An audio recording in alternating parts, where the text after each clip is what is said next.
Bonsoir, bonsoir. Merci d'avoir fait le chemin ce soir pour voir un gars qui va vous parler pendant à peu près 45 minutes de l'usine de traitement des eaux.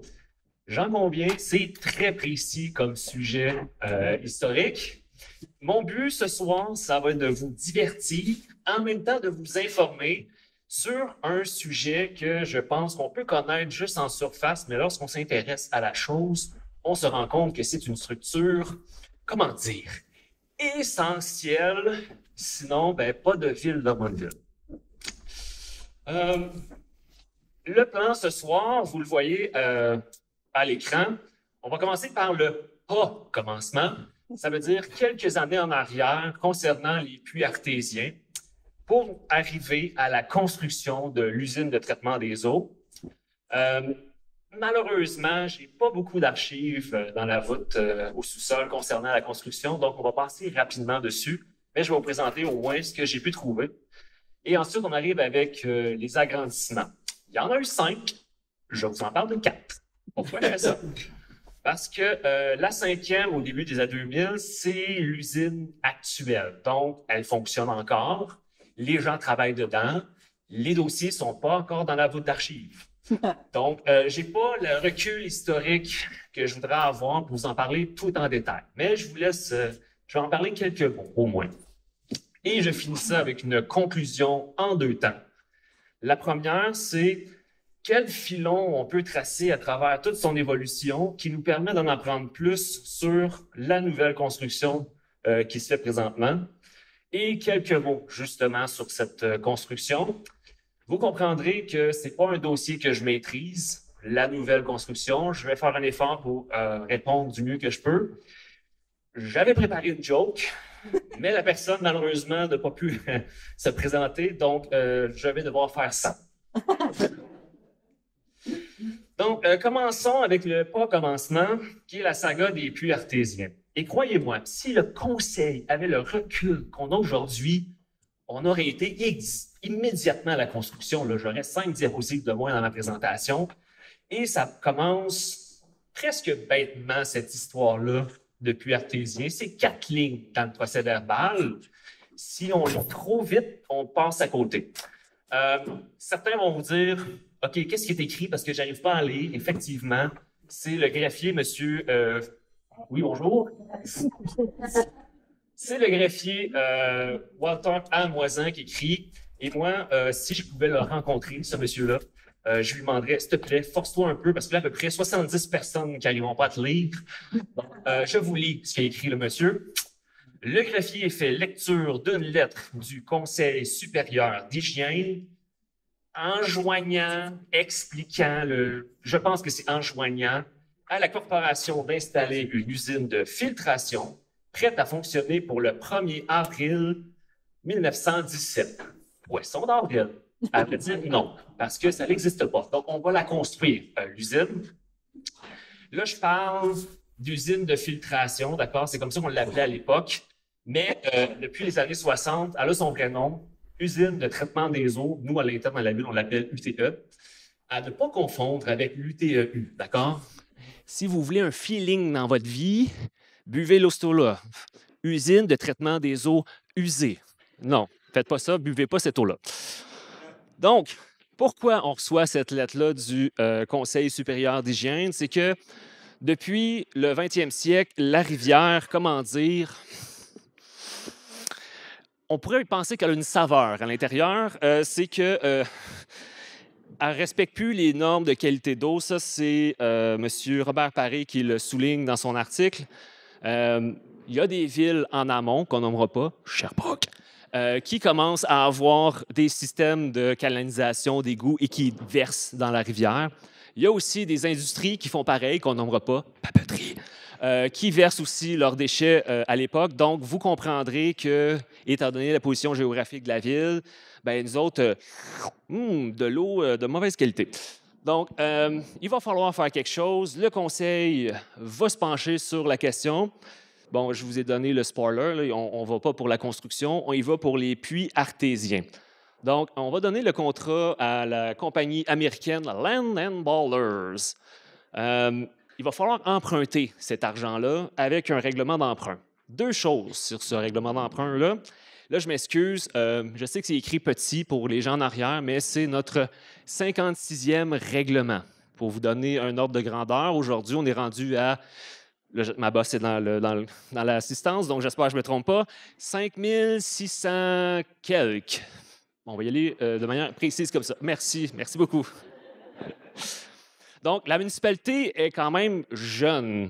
Ça fait à peu près moins de 40 ans qu'elle existe. Et là, je vais inventer un personnage fictif dans le fond de la salle qui s'appelle Richard. Et Richard de me dire, attends un peu, là, tu viens de dire que ça fait juste 40 ans que la ville existe alors qu'elle a été fondée en 1815. Ça ne marche pas, ton affaire. Et effectivement, monsieur facultatif, ça ne fonctionne pas. En fait, la ville, là, je parle de l'organisme administratif, existe depuis 1875. Donc, la ville, en tant qu'entité morale, elle est jeune. Et comme vous, lorsque vous étiez jeune, plein d'énergie, mais pauvre. Donc, c'est un peu la même chose pour la ville. Le budget annuel de la ville tourne autour de 18 000 $. Donc, vous comprendrez qu'un emprunt de 75 000 $, c'est pas une petite affaire. Les puits vont être opérationnels en 1917, ce qui va nous permettre de pomper ou de traiter ou de fournir 1,9 million de litres par jour. Moi, ça ne me dit pas grand-chose, ce chiffre-là. Fait que je l'ai converti pour vous en nombre de piscines. Donc, 48 piscines par jour. Vous êtes le 49e? Attendez à demain. On peut voir sur la photo, c'est joyeux, les gens fêtent. À l'époque, c'était comme ça. L'ouverture du puits, l'eau coule, c'est génial. Le problème, c'est qu'elle ne coule pas assez. Dès leur mise en service, les puits ne respectent pas le 1,9 million de litres, millions de litres par jour, oui. Donc, au début, la ville est conciliante. Monsieur Lenny Barleuse, il semble avoir un problème. Est-ce que c'est possible de venir vérifier ce qui se passe? Merci, amicalement vôtre, le greffier de la ville. Ça traîne jusque dans les années 20. Là, la ville est un petit peu moins conciliante, OK? C'est avocat, mise en demeure, poursuite judiciaire. La situation va tellement dégénérer que la ville va adopter une résolution qui dit grosso modo « Hey, monsieur Lennon Ballers, tu ne touches plus au puits, d'accord? Puis si tu veux y toucher, ben il va falloir que tu aies une résolution du conseil écrite, puis on va prendre l'ingénieur municipal, puis il va aller checker ce que tu fais.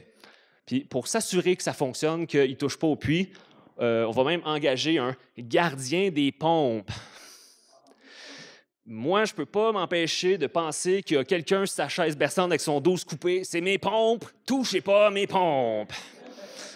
Oui, j'ai une imagination très fertile. Je n'ai pas le choix de vous parler d'un personnage clé dans le dossier, votre ami Napoléon Garceau. Après, ce que je vais vous dire, c'est à vous de voir si c'est encore votre ami. C'est un monsieur quand même connu à Drummondville. Il est avocat, il est propriétaire d'un journal local qui s'appelle L'Homme libre. Il siège sur différents conseils d'administration d'organismes réputés comme la Chambre de commerce. Mais ce que moi, j'aimerais vous attirer votre attention, là, c'est ici, là, le 2 ans sympathique d'année sabbatique du conseil. Pendant ce temps-là, il représente la Lennon Ballers. OK, fine, c'est un avocat, il prend les clients qu'il peut. Il va être élu maire en 1920, puis là, la chicane va pogner concernant l'eau, OK? Lui, il est pro-puits. Dans le fond, il considère que même si les puits ne font pas la job, c'est vaut mieux les garder que de retourner dans la rivière avec l'eau de pas de qualité. Et il considère que la ville, elle n'a peut-être pas nécessairement les reins financiers pour s'attaquer à la compagnie américaine. Tout ça va exploser le 23 février 1923. Il va y avoir une séance extraordinaire du Conseil avec une seule résolution de 2 pages. Je l'ai lu. Ça dit Lennon Ballers, tu reprends tes puits, puis nous, on veut ravoir notre argent, OK? Le maire va utiliser son droit de veto pour casser la résolution et il va envoyer une lettre au conseiller avec des gros mots.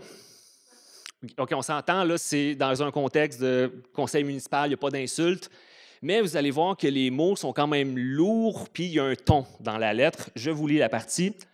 « Je vous prie donc de penser sérieusement à la situation, d'oublier tout parti pris, de mettre de côté l'amour-propre, ne pensant qu'à votre devoir de conseiller, que vous avez promis sous serment de remplir fidèlement, et ne vous laissez guider que par votre conscience. Un an plus tard, il démissionne, il retourne représenter la Linen Ballers pour se battre contre la ville. Je ne sais pas comment le prendre, OK? Je ne sais pas. Tout d'un coup, ces mots deviennent plus légers. Hein? Bon, il a démissionné, donc ça l'oblige à retourner, ça oblige à faire des élections, pardon, et c'est M. Walter A. Moisan qui va se faire élire maire. Donc, tu sais, le graphier qui avait écrit tantôt, là, fait que merci, écrit plus les procès-verbaux. Et lui, il va aller pour une entente à l'amiable, donc hors cours avec la Linen Ballers, ce que le conseil va appuyer. Malheureusement, on va chercher moins de la moitié des sommes qu'on avait déjà empruntées. Ce qui nous amène à un problème. Comme M. Garceau l'a dit, il faut retourner à l'ancienne prise d'eau. Et là, le bureau d'hygiène nous envoie une lettre le 31 décembre 1924, ça nous dit bonne année, ordonnant la construction de l'usine. Donc, il va falloir la construire, cette usine-là. Les constructions, le début des constructions va commencer en hiver 1925.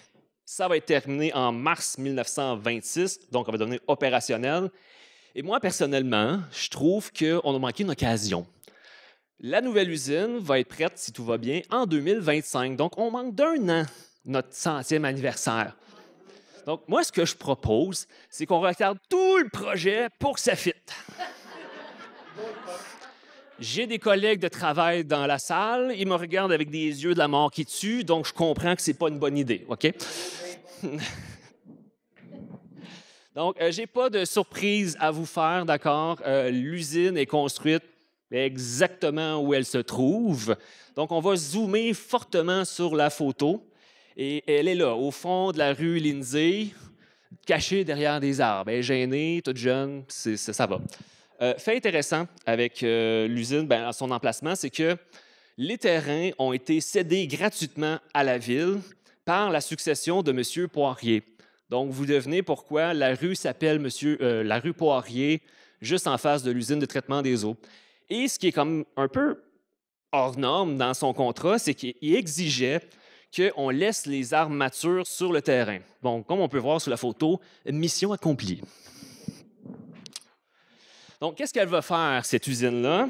Elle va nous permettre de rehausser la production d'eau jusqu'à 4 millions de litres par jour, ce qui veut dire à peu près 101 piscines par jour. Et là, si on ne l'avait jamais agrandi, je vous donne l'ordre de grandeur, approximativement, sur le territoire de la ville, on a 7000 piscines, ce qui veut dire que ça prendrait 70 jours remplir toutes les piscines de tout le monde. Donc, vous pouvez dire adieu à votre saison estivale sur le bord de votre piscine. Donc, je vais prendre juste un petit moment, OK, pour vous expliquer comment elle fonctionne, cette usine-là. Vous pouvez traiter votre eau en 4 étapes faciles. Première étape, une grosse paille qui siphonne l'eau de la rivière. Étape 2, vous mettez ça dans des décanteurs statiques, vous ajoutez des produits, les impuretés descendent dans le fond, vous récupérez l'eau en surface. Étape 3, vous passez ça dans des fils pour qu'elle devienne potable. Et 4, vous mettez ça dans des grosses réserves. Et on pourrait ajouter l'étape 4.5, vous prenez ce qui est dans la réserve plus dans le bassin et vous envoyez ça dans l'aqueduc pour votre rafraîchissement. Évidemment, il va falloir l'agrandir, cette usine-là, avec plusieurs facteurs que je vais vous énumérer. Dans le fond, c'est les facteurs que j'ai pu trouver dans les archives. Il y en a 3. Le premier, et c'est sans surprise, j'imagine, c'est les industriels. J'ai trouvé que 2 correspondances dans les archives, mais je fais l'hypothèse qu'il devait en avoir plus parce qu'on s'entend qu'il n'y a pas juste 2 usines en 1940 à Drummondville. La première, c'est la Drummondville Cotton Company Limited. En anglais, ils nous expliquent qu'ils sont en train d'augmenter leur production textile. Et là, ils se retournent vers la ville en disant « Hey, ton idée d'agrandir l'usine, là, ça s'en vient-tu? Parce que nous, on aimerait ça se coordonner avec toi pour pas qu'on soit stallé pendant que tu travailles. » Et la ville de leur répondre « Inquiète-toi pas, l'année prochaine, ça fonctionne. Go to go. » Ensuite, on a Lamotte et Frères. En 1945, ils veulent connecter leur entreprise au réseau d'aqueduc de la ville. Et la ville de leur répondre Non, désolé. Notre usine est ici, là. On respire à peine, donc on ne pourra pas te connecter. Et eux autres, ils sont wise. J'ai pas la correspondance de la Motte et Frères vers le ministère de la Santé, mais j'ai le ministère de la Santé vers la ville. Et le ministère de la Santé va dire tu les connectes quand même parce que c'est un service essentiel, étant donné qu'ils produisent de la nourriture et du lait. Donc, on est ici, on respire par le nez. L'usine est vraiment à pleine capacité. Et une usine, là, c'est comme votre voiture. Hein? Vous mettez la pédale dans le fond tout le long. Ça se peut qu'il y ait des entretiens préventifs ou une pièce qui brise prématurément. Une usine, c'est la même chose. On ne veut pas la mettre dans le fond tout le long parce qu'il y a quelque chose qui peut briser ou de l'entretien préventif, mais on est des ingénieurs qui travaillent là-dessus. Puis eux autres, le mot magique, c'est redondance. Donc, s'il y a quelque chose qui pète, il y a autre chose qui prend le relais. OK? D'accord? Donc, pas de panique. Deuxième facteur important, c'est l'augmentation faramineuse de la population drummondvilloise. Et j'ai bien choisi mon mot, faramineuse, parce qu'il n'y a aucune ville au Québec qui a battu la ville de Drummondville en termes d'augmentation de la population pour les 20 ans juste ici. On a augmenté une population de 370 % en 20 ans. Je ne sais pas s'il y en a qui ont des placements parmi vous, mais j'aimerais ça aussi que les miens aient le même rendement. Hein? Il n'y a pas juste Drummondville qui va connaître le même sort. Il y a toutes les villes satellites à Drummondville à l'époque. Et là, je parle d'abord de Saint-Joseph. Et là, je vais utiliser mon même monsieur inexistant, dans le fond, qui s'appelle Richard.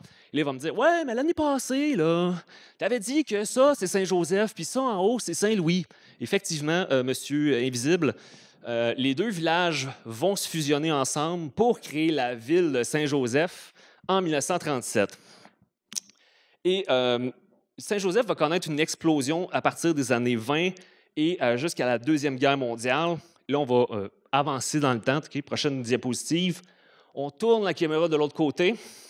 Et Saint-Joseph, au début, Drummondville était convaincu que Saint-Joseph allait devenir comme plus populeuse et plus grande. Pour ceux qui connaissent bien le quartier, ici, on a l'église Saint-Joseph, Notre-Dame, la rue Saint-Jean et juste ici, la 6e avenue. La 6e avenue, c'est ce qui départage Saint-Joseph et de Saint-Jean-Baptiste. Donc, comme je vous dis, le territoire Saint-Joseph est vraiment bien meublé. Donc, c'est Saint-Jean-Baptiste qui va prendre le relais pour les années suivantes. Encore une fois, pour ceux qui connaissent bien le quartier, au centre de la photo, on a l'école Sainte-Marie, école à laquelle j'ai été, mais pas à cette époque-là. Et puis, on a ici juste 13e et 14e avenue. Saint-Simon. Pour ceux qui étaient là l'année passée, vous avez cru remarquer que je taquinais amicalement Saint-Simon parce qu'il était un peu la bête noire des fusions municipales. Ça n'a pas changé. Ils sont pareils pour ce dossier-là, fait que je vais m'amuser à les taquiner amicalement. Mais n'empêche, Saint-Simon a quand même connu aussi son expansion, son explosion urbanistique. Donc, sur la photo, ici, on a ce qui devrait être le boulevard Saint-Joseph avec Jean de Brébeuf. Juste ici, on voit les restes de la poudrière avec les tours de la Marconi. 20 ans plus tard, on tourne la caméra de l'autre côté et le quartier se développe quand même bien.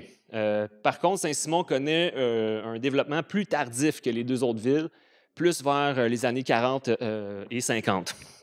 Il n'y a pas juste aussi ce quartier-là qui va se développer, il y a tout le quartier qui entoure le centre communautaire Drummondville-Sud. Pourquoi je vous parle des villes fusionnées alors qu'ils ne sont même pas connectés au réseau d'égouts et d'aqueducs de la ville? C'est parce que le ministère, oui, celui-là, va dire un jour, on va recevoir une lettre en disant « Dorénavant, tu connectes ton réseau d'égouts et d'aqueducs avec les villes voisines. » Non, on ne peut pas. On ne peut juste pas, là, c'est au-dessus de nos moyens pour l'usine. Donc, il va falloir s'entendre avec les villes voisines pour qu'ils payent leur juste part de l'agrandissement de l'usine de traitement des eaux. On envoie les ententes à Saint-Jean-Baptiste, Saint-Joseph, aucun problème, ils nous retournent ça signé, pas de problème. Saint-Simon? Saint-Simon! C'est un peu ce que devait penser la ville de Drummondville, parce qu'à un moment donné, ils tardent tellement qu'on leur écrit une lettre en disant ben t'embarques ou tu manques le train. Puis nous, ben on va signer avec Saint-Simon et Saint-Jean-Baptiste. Et Saint-Simon arrive en courant. Non, non, non, non, non, c'est bon, c'est correct. On veut l'eau, on veut se connecter. Mais est-ce qu'on pourrait payer moins cher que les deux autres? Ils l'ont signé, l'entente, en 1949. J'imagine qu'il y a eu une discussion du genre arrête de faire ta capricieuse, là, fais comme les deux autres, puis ils signent l'entente. Le Conseil s'est posé, ironiquement, la même question que le Conseil s'est posé pour la nouvelle construction. Est-ce qu'on en construit une nouvelle ou on rénove celle qu'on a? Dans le cas du Conseil de 1940, on a décidé, sans surprise, de décider de rénover, d'agrandir l'existante. Pourquoi ils ont décidé ça? La première, c'est le coût. Hein, c'est un argument quand même assez pesant dans les décisions d'un conseil. Construire la nouvelle usine, c'est 580 000 $, tandis que rénover celle de Sainte-Thérèse, c'est 300 000 $. Il y a quand même une grande marge. La nouvelle usine, si ça avait été accepté, je pense que le quartier aurait été différemment. C'était au pied des barrages Heming, à la croisée à peu près des chemins Fradette, boulevard des Chutes et alors. Ça coûte plus cher parce que, c'est pas sur le territoire de la ville, donc il faut acheter les terrains, il faut signer des servitudes, il faut construire les infrastructures, puis il faut connecter tout ça au réseau drummondvillois. Donc, c'est pour ça que ça coûte plus cher. Deuxième raison, c'est je recommence. En agrandissant l'usine dans le parc Sainte-Thérèse, ça permet d'avoir 2 prises d'eau. Encore une fois, ingénieur, redondance, ça va ensemble. La troisième raison, c'est que l'usine est quand même assez centrale par rapport au développement de la ville de l'époque. Donc, c'est un accès plus facile pour les travailleurs ou les fournisseurs d'équipements ou de produits chimiques. Donc, c'est pour ça que le conseil a été de l'avant avec un agrandissement au lieu d'une nouvelle usine. Mais, mea culpa, je vous ai menti depuis le début. Il y a un quatrième argument, puis celui-là, il est très stratégique, politique. Et je vais vous le citer littéralement dans le rapport de l'ingénieur. Point 5. Enfin, l'usine de filtration laissée au site actuel serait une garantie que le ministère de la Santé ne permettra pas que des eaux d'égout soient déversées dans le Saint-François en haut des prises d'eau. Pourquoi il écrit ça? Parce qu'à l'époque, Saint-Simon déverse ses égouts directement dans la rivière sans traitement. Ça coule jusqu'à la prise d'eau potable de Drummondville. On a un problème. Donc, le ministère va forcer Saint-Simon à connecter son réseau d'égouts à Drummondville pour éviter la situation. Puis Saint-Simon n'est pas très chaud à l'idée parce que c'est quand même des travaux dispendieux puis ils vont devoir surtaxer leurs citoyens. Et même que la Célanise était favorable à ce projet-là d'agrandir l'usine de traitement des eaux dans le parc Sainte-Thérèse parce que en déversant ces égouts sans traitement dans la rivière, ça contamine les 2 plages. La plage municipale qui est à l'époque à Sainte-Thérèse et la plage de la Célanise qui est derrière le building un peu bizarre là, sur le boulevard Mercure, pas très loin du parc. Donc, on s'est entendu avec nos villes voisines, on a décidé qu'on allait rénover, tout va bien, on fait un règlement d'emprunt pour avoir les sommes de 300 000 $ comme il avait été prévu, on rouvre les soumissions, hop là! Le plus bas soumissionnaire conforme, 780 000 $. Whoop là! Rêve, réalité. Il va falloir, comme la ville, fasse un réaménagement du projet. Donc, on va voir le projet à plus petite échelle pour que ça puisse rentrer dans le règlement d'emprunt de 300 000 $.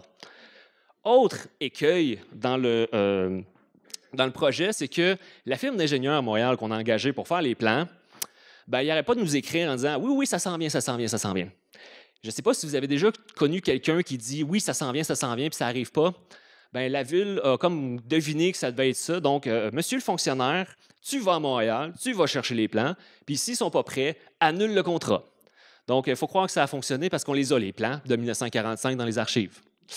On peut voir sur le plan que ce n'est pas une petite agrandissement, là. On va scotcher les 2 usines, une à côté de l'autre, et on peut voir que la nouvelle usine fait 3 fois l'actuel. Donc, ça témoigne, comme une âme sœur, ça témoigne de la vivacité du développement de Drummondville et des villes satellites et le besoin en eau qui est exprimé par les industries et les citoyens.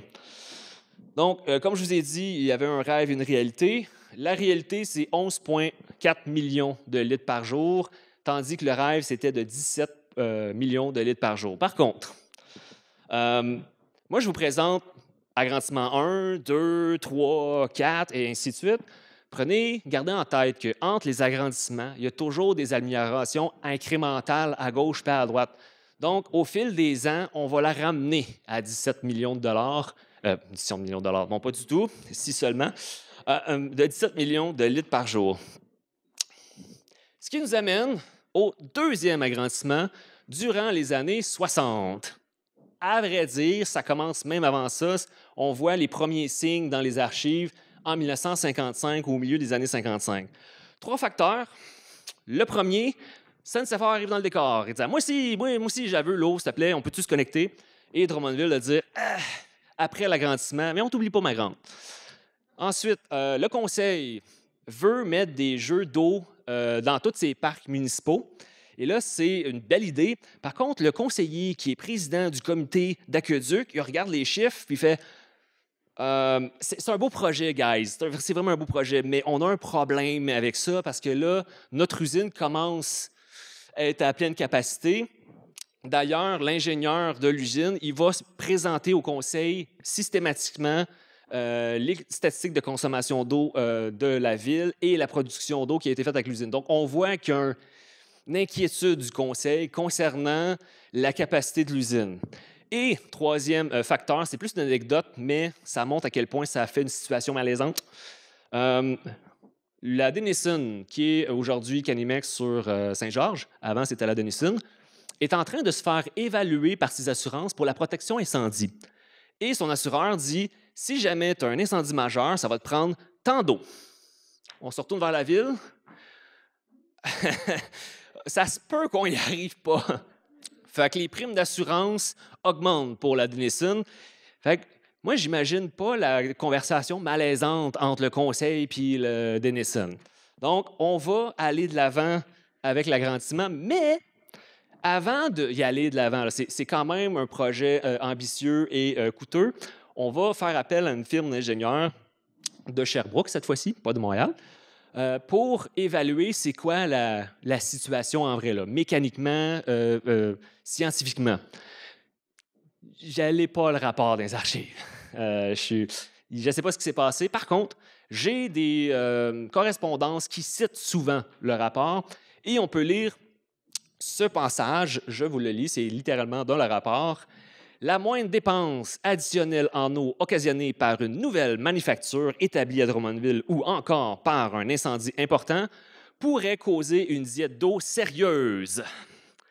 Donc, par le fait de la configuration actuelle de l'usine de traitement des eaux, ça stoppe littéralement le développement économique de la ville. Et la dernière chose qu'un pompier veut en allant sur un incendie, c'est de manquer d'eau. C'est gênant, là. C'est même plus que gênant, c'est catastrophique, là. On parle de sécurité civile. Il y a des gens qui peuvent mourir.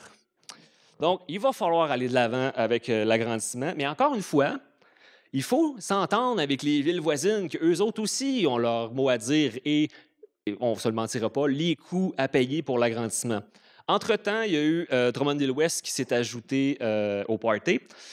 Et Saint-Jean-Baptiste et Saint-Joseph se sont fusionnés à Drummondville entre-temps, donc eux autres, ça va. Drummondville-Ouest, on leur explique la situation dans la correspondance. Ils nous reviennent en disant « Oh, certainement, aucun problème, mon ami. Et voilà, c'est signé. Bonne soirée. » Saint-Simon. Saint-Simon. OK. Saint-Simon ne répond pas. Tarde une autre fois à répondre parce qu'ils sont pognés avec leurs citoyens. Parce que leurs citoyens payent 2 fois la taxe d'eau. Là, j'espère que je n'ai pas donné une idée au trésorier de la ville. Ils payent 2 fois leur taxe d'eau parce qu'il y a beaucoup de résidents qui ont un commerce dans leur maison. Donc, ils vont payer la résidentielle et la commerciale. Et via la Ligue des propriétaires de Saint-Simon, ils chamaillent un petit peu avec le conseil pour dire qu'ils devraient payer juste 50 % de la taxe d'eau. Donc, Saint-Simon n'est pas encore capable de répondre à Drummondville. Bien, de l'autre côté, Drummondville est en train de dire hey, c'est urgent, là. Comme on l'a vu dans le rapport, là, c'est pressant. Puis dans les correspondances, on voit à quel point c'est pressant. Le greffier va dire au maire, il dit OK, là, il va falloir que tu fasses quelque chose parce qu'il nous reste juste une demi-heure de réserve d'eau en cas d'urgence. Donc, ton feu, éteins-le en une demi-heure. C'est pire que Montréal durant le verglas, alors que les autres, il restait 2 heures. Nous autres, Drummond, une demi-heure. Voyons donc. Donc, le projet va être divisé en 2 parties. On va mettre un plaster sur l'urgence, ça s'appelle une réserve d'eau, et ensuite, on va aller de l'avant avec l'agrandissement. Donc, la réserve d'eau, à quoi ça sert? C'est que, pendant les temps morts, donc à moi, vous me dites, vous prenez toute votre douche à 3 heures du matin, on remplit la réserve. Et justement, quand vous prenez votre douche le matin, le surplus de demande, on la pige en réserve, ce qui nous permet de fournir le surplus de demande. Au début, on parlait d'une réserve d'eau d'à peu près 11 millions de litres, puis on l'a vite augmenté à 18 millions de litres. Donc, ce qui est intéressant avec cette photo-là, c'est qu'on peut voir le grand terrain vague à côté de l'usine, bien, c'est ça qui est en dessous. C'est notre réserve d'eau de 18 millions de litres. Et ce qui est intéressant, là, je m'excuse pour les gens qui sont derrière, mais avec la photo, on voit l'usine en 1926. C'est juste ce petit bout-là. C'est juste ce building-là. Et tout le reste, c'est l'agrandissement en 1940 et les années suivantes. Donc, ensuite de ça, on va l'agrandir, notre usine. Et là, c'est vraiment urgent parce que l'ingénieur qui fait les statistiques va démontrer que durant l'été de 63, on va avoir consommé 22 millions de litres d'eau. Je vous rappelle que la réserve est de 18 millions. C'est l'usine qui a dû compenser à plein régime. Donc, on a passé à pas très grand-chose, même qu'ils ont baissé la pression dans le système pour s'assurer que personne ne manque d'eau. Donc, le règlement est vivement accueilli. C'est probablement le règlement le plus diabolique qu'on a adopté à la Ville, le règlement 666. Est-ce qu'il y a des gens qui ont peur? C'est ce que je pensais. On va emprunter 850 000 $ plus la réserve qui fait monter la facture à peu près 1,3 million de dollars. On va l'inaugurer, cette nouvelle usine, et c'est là, comme je vous disais en début de conférence, qu'elle va adopter son vrai nom de usine de traitement des eaux. Elle va nous permettre de traiter 36 millions de litres par jour, soit, encore une fois, traduction 911 piscines. Et elle va être inaugurée en grand, avec un grand homme politique, non le moindre, M. Pierre Laporte, donc le ministre qui s'est fait assassiner durant la crise d'octobre par le FLQ. Et on pouvait voir à droite, il y a son discours. Et là, quand moi j'ai vu ça dans les archives, j'ai dit « Oh mon Dieu, il faut que j'aille lire ça ». Fait que tout le long que je suis descendu dans les archives, je me suis dit « OK, comment il voit Drummondville? Comment c'est stratégique pour son ministère? Comment il voit la population? » J'arrive, je rouvre la boîte, je commence à lire ça. C'est plate. C'est plate.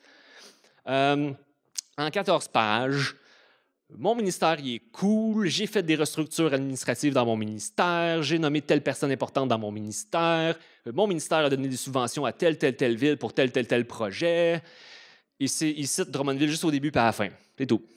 Fait que j'aurais pas voulu être à cette inauguration-là. Alors, une autre anecdote avec ce monsieur-là, et je passe à autre chose, c'est qu'on reçoit des correspondances de son attaché politique pour prévenir les autorités municipales qui vont venir faire un discours. Et il y a un passage dans la lettre qui te fait réaliser que c'est un homme de son époque. Et je vous lis. « Je vous rappelle de prévoir, si possible, pour Madame Laporte, un repas dans un salon particulier avec d'autres dames pendant que lui va faire son discours. » Malaise. C'est pour ça qu'on va enchaîner avec la 3e agrandissement. Le contexte est différent cette fois-ci, entre autres parce que je vais faire intervenir Richard encore dans le fond. Lui, il va me dire « Ouais, mais là, tu parles de traitement des eaux. Si on fait ça, c'est parce que c'est pollué. » Effectivement, Richard, tu as tout à fait raison. Et là, je vais me baser sur les travaux de M. Castonguay, professeur à l'UQTR que j'ai eu durant mes études. C'est quand même quelqu'un de solide là, au niveau de l'histoire environnementale, très rigoureux dans ses recherches, très rigoureux avec ses étudiants. Qu'est-ce qu'il dit, M. Castonguay? C'est que la pollution de la rivière est connue depuis au moins la fin des années 40, début 50. Mais c'est juste dans les années 70 que le mouvement va prendre de l'ampleur et qu'on va voir tous les programmes d'assainissement des eaux et les mouvements citoyens pour reprendre possession de la rivière, entre autres pour les, là c'est un mot compliqué, les activités récréotouristiques. C'est bon, parce que quand je m'entraînais pour la conférence, des fois, je le manquais, ce mot-là. Ça, c'est dû au fait, entre autres, qu'on vient de faire un parc industriel coin 55, autoroute 20. Donc, les industries commencent à s'installer là. Donc, ça laisse comme place aux citoyens de reprendre possession de la rivière. Et la ville, elle, est très cliente de ce mouvement-là parce que ça lui permet de régler un problème pratico-pratique. Plus la rivière est polluée, bien, plus il faut la traiter. Puis plus il faut la traiter, plus ça coûte cher. Elle va même quantifier que ça lui coûte jusqu'à 35 000 $ annuellement supplémentaires pour traiter la rivière dans les années 75. Et évidemment, elle ne va pas juste s'allier au mouvement, elle va même dénoncer la situation. Là, je vous mets une résolution à l'écran. Je sais, c'est écrit petit, mais faites juste m'écouter. C'est pas la seule résolution. Puis, ils ont toutes pas mal la même formule qui dit « Hey, toi en haut, fédéral et provincial, fais ta job, OK? Tu as adopté des lois concernant l'assainissement des eaux et le traitement des eaux usées.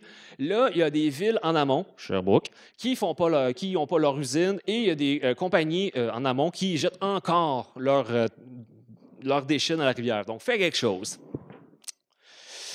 Évidemment, arrive le besoin d'agrandissement. Et là, je vais utiliser une métaphore qui va probablement parler à tous les parents qui ont eu des ados ou qui ont des ados. Ça va comme suit. Vous, en tant que parent, vous êtes Drummondville. Vos ados sont vos villes voisines. Votre tank à eau chaude, c'est votre usine de traitement des eaux. Là, je vois des gens, puis j'entends des gens qui ricanent, ils savent où je m'en vais avec ça, OK? Quand ça fait 3-4 fois là, qu'il te manque d'eau chaude en prenant ta douche, ça se peut que tu ailles voir tes villes voisines, tu lui dises combien d'eau tu as pris, combien de temps tu es resté dans la douche, puis on peut-tu s'arranger que tu ne prennes pas ta douche en même temps que moi? J'utilise cette métaphore-là parce que j'ai déjà été une ville voisine. Salut, Pat. Donc, la ville va demander à ses villes voisines de payer les coûts et ses plans d'urbanisme et ses projections de développement. Pourquoi elle demande ça? Parce que je vous rappelle que l'usine a été inaugurée en 1965. Dès 1970, il faut l'agrandir. Et ça, ce n'est pas quelque chose qui se fait comme ça en claquement de doigts. Donc, ça serait le fun de pouvoir au moins prévoir quand est-ce qu'on va avoir besoin de faire les règlements d'emprunt, les subventions, puis les plans et devis. Et je vous rappelle que dans les années 70, c'est pas Drummondville que c'est joyeux, hein? C'est un marasme économique dans cette période-là parce qu'il y a beaucoup d'usines textiles qui s'en vont. Donc, c'est les villes voisines qui se développent. C'est eux autres qui mettent de la pression sur le système d'aqueduc. Donc, qu'est-ce qu'on va faire avec le troisième agrandissement? On va se débarrasser de la vieille station électrique de 1948. On va en mettre une nouvelle parce qu'il y a des nouvelles pompes méga super puissantes qui vont arriver.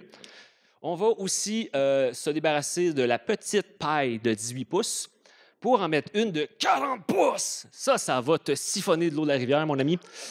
Et tu sais, le vieux décanteur de 1926, là, bien, on va s'en débarrasser aussi. Et là, on va mettre un décanteur dynamique à pulsator. L'ingénieur me l'a expliqué. Voici ce que j'ai retenu. Statique, ça le dit, là. C'est statique. Il faut attendre que ça coule dans le fond. Fait qu'il y a comme un moment mort avant de pouvoir aller chercher ton eau. Dynamique, c'est qu'il y a toujours de l'eau qui rentre dans le décanteur et avec un système de pression, ça sépare les impuretés et tu as tout le temps de l'eau qui se fait filtrer. Donc, ça permet d'augmenter la production sans devoir agrandir immensément le building. D'ailleurs, les rénovations de 1970 sont de moins grande envergure que 1948 et 1960. Ce qui va nous porter à 49,2 millions de litres par jour, ce qui se traduit en 1245 piscines. C'est quand même bien. On part de loin depuis notre 101 piscines par jour. Arrive le quatrième agrandissement dans le milieu des années 80. À vrai dire, les premiers signes se font sentir dès les années 76. Et la ville va se retourner vers le gouvernement en disant « Hey, pourrais-tu me subventionner, s'il te plaît? » Et le gouvernement se retourner vers la ville. « Je viens juste de t'en subventionner une, là. Arrange-toi! » Et la ville va se retourner vers ses villes voisines qui sont Grantham-Ouest, Saint-Séphore, Wendover-Simpson en disant « Hey, guys, l'eau, là, ça serait le fun de faire attention à ça. » Donc, elle va inviter ses villes voisines à adopter des règlements de consommation d'eau. Et c'est la première fois que dans les archives, je vois des documents de campagne publicitaire, campagne plutôt de sensibilisation de la ville envers les citoyens. Et là, je fais intervenir une belle affiche des années 80, qui est la semaine des travaux publics, semaine qu'on a encore d'ailleurs à la ville, dans laquelle on va célébrer le travail de nos collègues aux travaux publics, qu'on appelle amicalement les gens des TP. On peut voir que c'est l'eau qui est mise en avant-plan sur l'affiche. On voit un robinet avec « Ménageons l'eau », avec juste une goutte ou sur la joue de ce que je devine être un gars des TP. L'affiche n'est pas géniale. Les filles aux communications pourraient me dire « Ouais, c'est ambigu », parce que là, on ne sait pas s'il est triste ou il est surpris avec sa bouche en rond. T'sais. Il est peut-être tristement surpris qu'il n'y ait plus d'eau. Là, la ville va essayer de négocier avec ses villes voisines pour faire avancer le dossier et est un peu irritée de voir que les autres villes voisines développent des nouveaux quartiers à vitesse grand V puis ils font des demandes de connexion à l'aqueduc municipal. Et ça va traîner jusqu'au milieu des années 80, cette histoire-là, et à un moment donné, la ville va... C'était un pied à terre. Elle va sortir une résolution qui fesse. Encore une fois, c'est une résolution du Conseil, il n'y a pas de violence là-dedans, mais c'est plutôt l'implication derrière, et je vous la lis, c'est un peu long, mais soyez patients. Que les municipalités concernées soient avisées qu'advenant une pénurie d'eau potable, la cité de Drummondville devra d'abord desservir les contribuables de la cité et que les contribuables des autres municipalités, dis-je, devront vivre avec les inconvénients qui pourront découler d'une telle situation. Grosso modo, on prend ce qu'on a de besoin, on te donne les restes, puis tu t'arranges avec ça. Tu as un problème, c'est ton problème. Juridiquement, j'aurais de la difficulté à voir comment ça peut s'appliquer parce qu'on a quand même signé des ententes d'eau avec eux autres, mais ça a le mérite de dire d'un wake-up call là, avec les autres municipalités et ça va fonctionner. Il va y avoir un espèce de wake-up call de la part des autres municipalités. Le dossier va se réenclencher concernant la négociation avec les villes voisines et on va arriver avec un règlement d'emprunt 17-14. Petite anecdote. Les négociations ont un petit peu accroché avec Saint-Séphore parce que Drummondville arrive avec un package deal en disant c'est l'usine et le collecteur d'égouts sur Mercure. Et Saint-Séphore de répondre on peut-tu juste faire l'usine, s'il te plaît? Ça serait vraiment le fun. Il faut croire que Drummondville a été conciliante parce que c'est juste l'usine qui a été signée en premier et plus tard le collecteur. Donc, cette usine-là va nous permettre de produire 66,6 millions de litres par jour. Et là, moi, de me dire, attends un peu, là. 666, on a adopté un règlement 666. Le diable est dans ce dossier-là, je vous le jure. Donc, ça passe vite. Ça passe vite. On est rendu au 5e agrandissement. Comme je vous dis, je n'aurai pas beaucoup de choses à dire là-dessus, étant donné que les archives ne sont pas archivées. Un petit rappel à mes collègues à l'ingénierie. Lorsque l'usine va être mise hors service, il va falloir attendre 10 ans avant que je récupère les archives dans la voûte. Donc, je pourrais vous en parler plus en détail en 2035-2036. J'aurai 52 ans. Aïe! Pour ce que j'ai pu consulter, il n'y a pas de situation d'urgence ou de sécurité civile ou des villes qui ne veulent pas signer l'entente. C'est simplement le fait qu'en 2000, le gouvernement rouvre des généreuses subventions pour les infrastructures municipales et la ville regarde ça en disant « c'est un joli gâteau, ça. Nam, nam, nam, nam, nam. » Donc, on va la prendre, la subvention, pour agrandir l'usine au coût de 4,3 millions de beaux dollars, ce qui nous amène à un total final de 104,5 millions de litres par jour. Donc, 2645 piscines. Donc, théoriquement, si on voudrait remplir les piscines de tout le monde à la ville, il va falloir couper l'eau à tout le monde pendant 3 jours. Est-ce que vous êtes capable de vivre sans eau pendant 3 jours? C'est ma question. Conclusion. Qu'est-ce qu'on peut retenir de toutes les phases d'agrandissement de l'usine, spécialement pour la nouvelle usine, ben, comme vous pouvez le remarquer, quand arrive construction de l'usine, c'est la fin. Comme on a pu voir à travers tous les agrandissements, il a fallu des causes, il a fallu s'entendre avec les villes voisines. Et là, tout ce que je dis, je suis pas mal sûr que ça doit être familier avec mes collègues en ingénierie. Il a fallu chercher les plans, il a fallu chercher les soumissions et les autorisations gouvernementales, les entrepreneurs, les soumissions. Oups, c'est trop cher, on recommence, on modifie le projet. Donc, c'est ça. Donc, arrive l'usine, on le voit, là, le fil d'arrivée. Il est là, on est fatigué, mais il est là, on va y arriver. Parlant de la nouvelle usine, la voici. C'est une orthophoto de 2023. Et on peut voir que la nouvelle usine, orthophoto en passant, c'est juste un mot bien fancy pour dire image satellite. Moi, je voulais préciser. On veut voir que la nouvelle usine va être en face de l'ancienne, pas de l'ancienne parce qu'elle est encore active, donc de la nouvelle ancienne usine. Et elle va avoir à peu près les mêmes dimensions que la nouvelle en termes de superficie, je parle.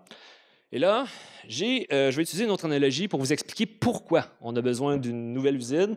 Et là, j'ai fait valider ça par l'ingénieur. Donc, ce que je dis, je me sens plus solide de le dire. Donc, l'analogie va comme suit. Qui a chez eux une deuxième paire de couteaux, pas de couteaux, de ciseaux qu'ils utilisent au cas où qu'ils perdent la nouvelle? Je vois des mains se lever. Merci de confirmer. J'ai moi-même ces couteaux-là chez nous. Ils font encore la job. C'est juste qu'il ne faut pas que tu coupes trop vite, puis pas trop de papier, puis avec un angle bien particulier. C'est à peu près la même chose avec l'usine actuelle. Elle fait encore de l'eau conforme, qui respecte toutes les normes potables. C'est juste les usines, les machines derrière, ils sont vieilles. Il ne faut pas qu'elles aillent trop vite, puis il faut les incliner d'une certaine manière pour que ça marche au niveau de la qualité. Donc, c'est pour ça, entre autres, ce n'est pas la seule raison, mais c'est la principale raison qu'on va de l'avant avec une nouvelle usine.